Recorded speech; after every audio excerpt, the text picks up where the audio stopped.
ketinggian air laut atau banjir rob melanda sejumlah wilayah pesisir utara Jawa Tengah, termasuk diantaranya salah satunya adalah di daerah sekitar Pelabuhan Tanjung Mas, Semarang, Jawa Tengah. Kalau di sini banjirnya juga diperparah akibat. Sementara itu pemirsa, tanggul kolam retensi Pelindo di Kompleks Pelabuhan Tanjung Mas, Semarang jebol sepanjang 30 meter. Akibatnya 3 perusahaan garmen di kawasan tersebut terendam banjir dengan ketinggian air mencapai 80 cm.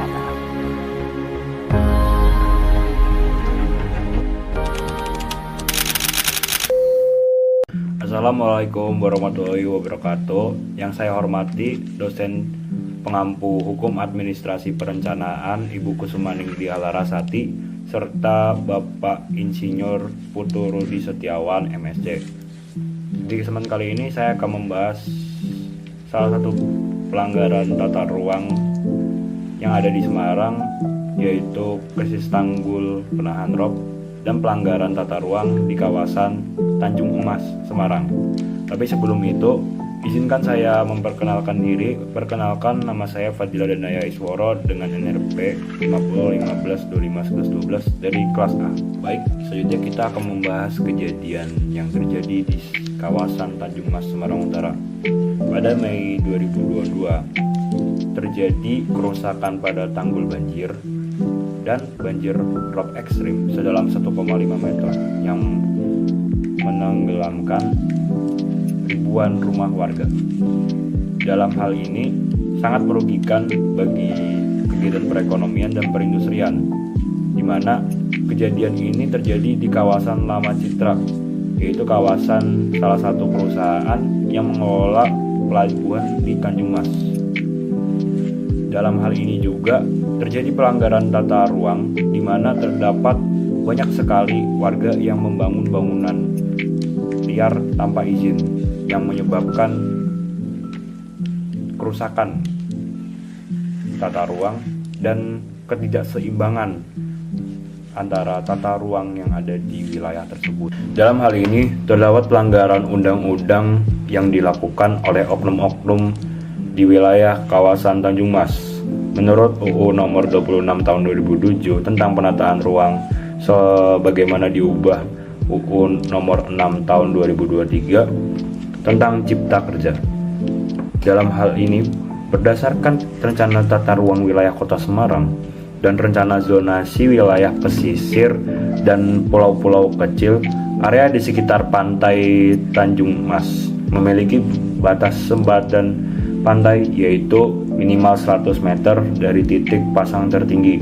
Pembangunan di zona ini jelas melanggar kesesuaian kegiatan pemanfaatan ruang. Sesuai asas HAP, bangunan yang berdiri tanpa KKPR di zona lindung wajib dikenai sanksi berupa pembongkaran. Dalam hal ini, pemerintah wajib bertindak tegas dalam menyikapi pelanggaran-pelanggaran yang dilakukan oleh oknum-oknum tersebut. Untuk yang pertama, yaitu pemerintah dapat memberlakukan sanksi apabila terdapat bangunan liar yang ada di kawasan-kawasan lindung tersebut, maka bangunan liar tersebut harus dibongkar paksa.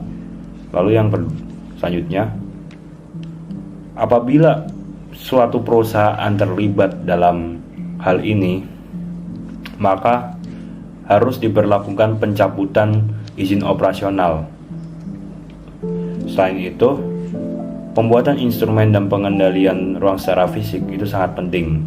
Sebagai contohnya, yaitu untuk mencegah okupasi kembali setelah pembongkaran, pemerintah harus membangun infrastruktur pembatas fisik yang baik. Salah satu contohnya yaitu pembangunan tanggul integral dan sistem polder.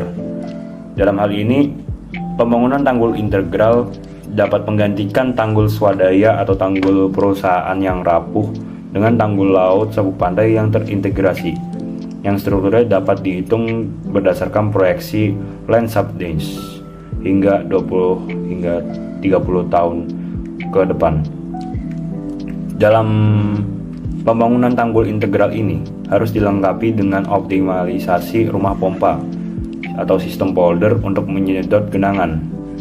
Selain itu, pemerintah dapat melakukan restorasi ekologi pesisir dengan melakukan penanaman kembali atau reboisasi hutan mangrove di area yang telah dikosongkan dari bangunan liar. Mangrove sendiri berfungsi dalam mencegah abrasi atau mencegah gelombang alami yang akan mengurangi hantaman energi air laut ke dinding tanggul beton. Sekian penjelasan dari saya. Apabila terdapat kesalahan, saya memohon maaf. Wabillahi taufiq wal hidayah. Wassalamualaikum warahmatullahi wabarakatuh.